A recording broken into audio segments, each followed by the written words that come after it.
大家好，我是罗杰。大家好，我是 Gemini。你不是 Gemini 吧？欢迎来到我们的闲聊谈论小时光。今天讨论什么话题呢？来，先问问观众，请问一下，你们知道梅雨季节是怎么？是为什么是这个名字呢？梅雨季好像就是一直下雨的季节啊。对啊。如果在台湾的话，通常就是4月、5月、6月那时候。4到6月。差不多。对。因为7、8月就是暑假的时候，通常那时候就不叫梅雨季了，因为已经很热了，而且没那么容易下雨。那个叫台风季。对。那为什么呢？就7到9月。那梅雨季为什么叫梅雨季啊？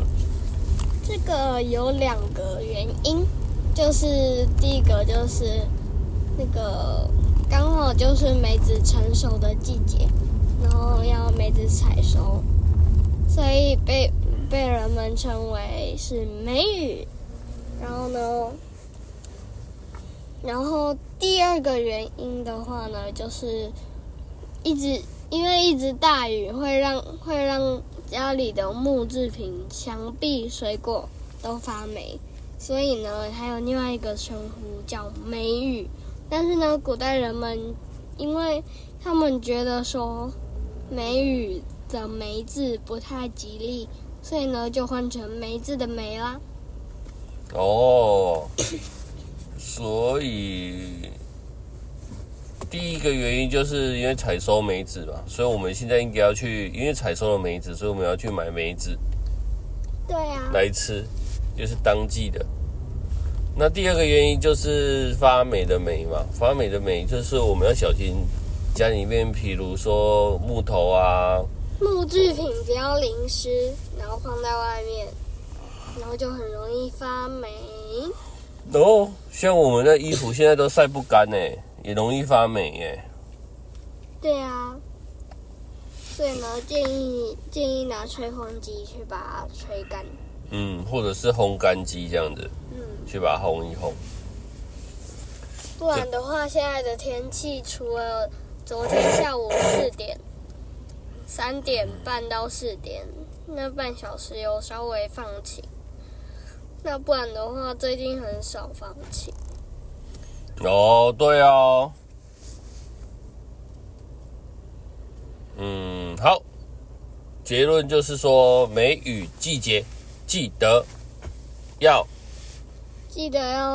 那个把家里的木制品都收起来，然后还要在晒衣服的，要拿到室内吧，用那个吹风机或烘干机把它烘干。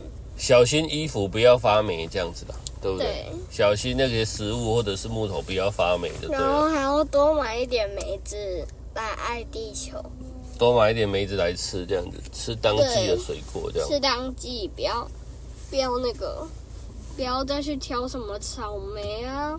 梅子可以做成那个呢，做成梅子的酒或是梅子的醋，对啊。梅子酒、梅子醋，所以你要怎么吃没关系，但是呢，重要的是要爱地球，不然的话，几年后可能就会毁灭哦。OK， 那还有什么要分享？不然的话，我们就要住在火星了。住火星。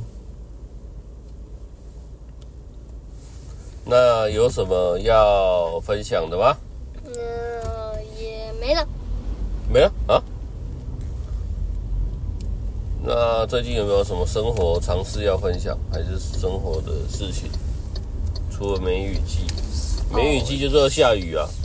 像我小时候，对不对？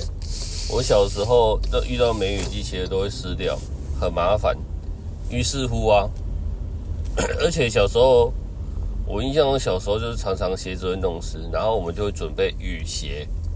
我想到一个方法很好用，就是呢，你先穿拖鞋到学校，然后呢，再把准备到书包里面的袜子穿上，然后再把鞋子穿上，这样子你就会湿，你这样子的话鞋子就不会湿啦。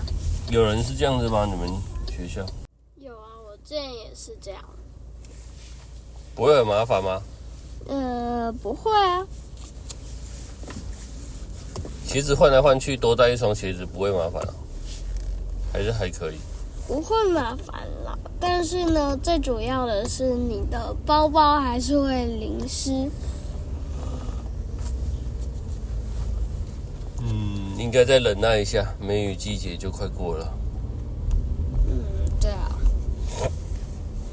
我在想，或许可以准备一条就是小毛巾，然后呢，它可以来擦你的鞋子。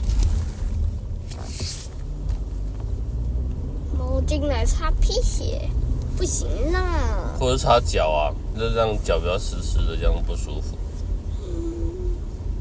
像我昨天鞋子、袜子都湿了，我就直接打赤脚在我们教室。对啊，就是很不舒服嘛，那就可以擦一擦。老师说可以呀。就擦一擦嘛，擦干净了。那个就是擦脚毛巾啊，对不对？把它擦一擦，你的脚比较舒服。你现在还有下雨吗？几乎是没有了。很幸运哦，我们到学校了就没下雨了，超爽。好，那今天就录到这边咯。好，拜拜。拜拜。